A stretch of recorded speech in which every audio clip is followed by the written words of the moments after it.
네, 이번 아시아나 항공기 활주로 충돌 사고로 방금 전해드린 대로 2명이 숨지고 182명이 다친 것으로 지금까지 집계됐습니다. 예, 이 부상자 가운데 한국인이 얼마나 포함돼 있는지는 확인되지 않았지만 사망자 2명은 일단 중국인인 것으로 밝혀졌습니다.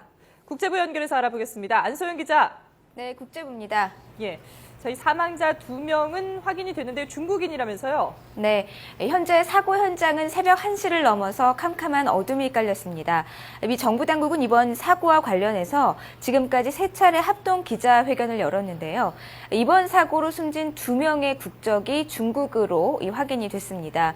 이번 사고로 병원으로 후송된 사람은 182명이고요. 이 가운데 49명이 중상자로 분류됐다고 소방당국이 밝혔습니다. 5명은 위독한 것으로 알려지고 있습니다. 또 조금 전까지 소재 파악이 되지 않아 실종자로 분류됐던 나머지 1명도 소재가 확인이 됐고요. 또 부상자 대부분은 화상과 골절, 그리고 내상 등으로 병원으로 이송이 됐습니다. 각 병원의 사고후유증 센터에서는 이 부상자 치료에 박차를 가하고 있습니다.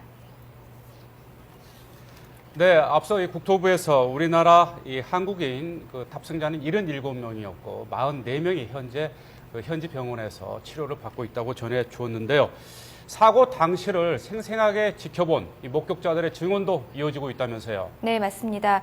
공항 내 식당가에서 식사를 하던 한 목격자는 비행기가 상당히 낮게 또 이 짧은 거리에서 활주로로 진입했다고 진술을 했는데요. 직접 들어보시죠. What I saw was as it was coming into land at the last minute, you could see the front end pop up and then slam down. It looked normal at first. It was taking the same angle that they always come in, like this, and then the wheels were down.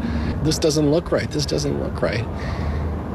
And the wheels, they were too low, too soon.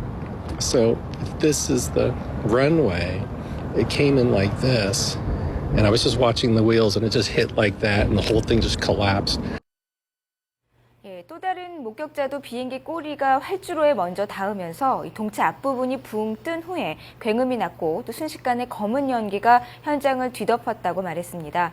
구급차들은 항공기 추락 후 10분에서 15분 후에 사고 현장에 도착했고요. 이전에 여러 승객들이 대피했다고 전했습니다. 사고 항공기는 도착지에 착륙하는 과정에서 추락했기 때문에 연료가 많이 남아있지 않았습니다. 그래서 큰 폭발은 막을 수가 있었는데요. 이 부분이 사상자 수를 조금은 줄일 수 있었던 것으로 보인다고 전문가들이 분석했습니다. 예, 지금 현지는 캄캄한 밤이기 때문에 뭔가 새로운 내용이 나오기는 힘들 것 같긴 한데 일단 미국 언론에서는 이번 사고에 대해서 어떻게 반응을 하고 있습니까? 네, 사고가 난 직후부터 주요 방송사에서 매우 중대 뉴스로 처리를 했습니다. 그런데 조금부터 CNN은 이제 특보를 내리고요, 이제 방송을 그냥 이어가고 있습니다. 항공기 기장이 관제탑과 교신하면서 응급 차량을 요청하는 내용이 포함된 음성 테이프도 매시간 CNN이 방송을 했었고요. CNN은 또 항공기가 지면과 처음 맞닿은 곳이 해안 쪽 방파제라는 점에 대해서 전문가들의 의견을 들어가면서 집중적으로 분석도 했습니다. 전문가들은 항공기가 최초로 지면과 맞닿은 장소를 보면 착륙 이전에 비행이 정상적인 상황이 아니었음을 보여주는 것이라는 견해를 보이면서 이 부분에 대한 조사가 진행돼야 한다고 지적했습니다.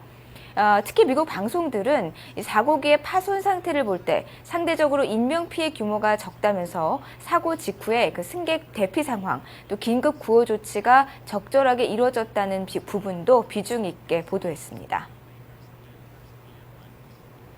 네, 이제는 사고 원인을 정확하게 찾아내는 것이 가장 시급할 텐데요. 어떻게 진행되고 있습니까? 네, 연방교통안전위원회는 조종사와 관제탑과의 대화 내용, 블랙박스 등을 토대로 사고 원인을 조사하고 있습니다. 또 비행기 파편들에 떨어진 위치도 이 원인을 찾아내는 데 중요한 단서가 될 것으로 보이는데요. 비행기 바퀴와 꼬리가 조금 전 말씀드린 것처럼 방파제에 충돌하면서 꼬리는 물속으로 빠진 것으로 확인이 됐습니다. 조사팀은 조종사 미숙 여부, 또 기체와 엔진 결함, 현지 날씨 등 모든 상황을 열어두고 비행기의 추락 원인을 조사하고 있습니다. 예.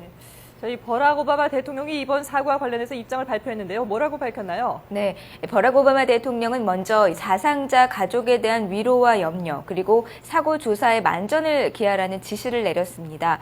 백악관은 오늘 발표한 성명에서 오바마 대통령이 참모진에게 연방정부와 캘리포니아주 정부, 그리고 샌프란시스코 공무원들과 긴밀하게 연락하면서 조사 과정을 살펴볼 것을 당부했다고 밝혔습니다. 이에 앞서 미 연방교통안전위원회는 기자회견을 열고요. 이번 사고 대응과 관련한 입장을 발표했습니다. 위원회는 전문가들로 팀을 구성해서 사고 원인 등을 조사하고 있다면서 조종사의 실수 가능성을 묻는 기자의 질문에는 그냥 모든 가능성을 열어놓고 있다고만 말했습니다. 위원회는 또 조사단 구성과 관련해 한국 정부 당국과도 협의하고 있다고 밝혔습니다. 지금까지 국제부에서 안소영이었습니다.